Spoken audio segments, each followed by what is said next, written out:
اب جب الیکشن قریب آ رہے ہیں اور عوام کو دکھانے کے لیے کوئی کارکردگی ان کے پاس موجود نہیں، یہ اکنامک کونسل کا شوشہ چھوڑا گیا ہے۔ بسم اللہ الرحمن الرحیم۔ السلام علیکم، میں عامر خان۔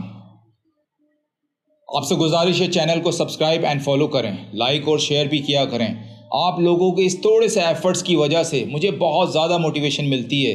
جی ہاں ناظرین، آپ لوگوں کی سپورٹ کے بغیر یہ بالکل بھی ممکن نہیں۔ آج کچھ امپورٹنٹ ڈیولپمنٹ جو میں آپ سے شیئر کرنے جا رہا ہوں، ان میں سب سے پہلے آپ لوگوں سے شیئر کرتا چلوں کہ حکومت کی طرف سے جسٹس قاضی فائز عیسیٰ کی تعیناتی کے حوالے سے 3 مہینے پہلے نوٹیفیکیشن کا اجرا کیا گیا۔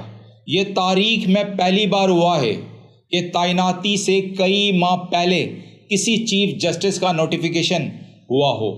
اب تک جو تاریخ رہی ہے سپریم کورٹ کی کہ جب تک سپریم کورٹ کے چیف جسٹس ریٹائر نہیں ہو جاتے اس طرح کا نوٹیفیکیشن نہیں نکلتا۔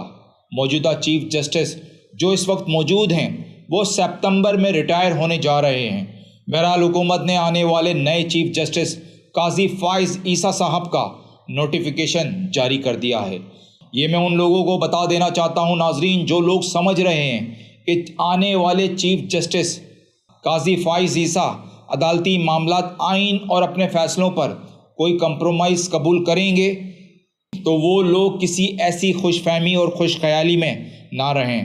آنے والے چیف جسٹس کا خاندان جوڈیشل بیک گراؤنڈ رکھتا ہے اور وہ ٹو دی بک چلیں گے، اور حکومت میں بیٹھے لوگ جو سمجھ رہے ہیں کہ آنے والے چیف جسٹس ان کے غیر آئینی اقدام کو فیسیلیٹیٹ کریں گے، انہیں بہت جلد سمجھ آ جائے گی۔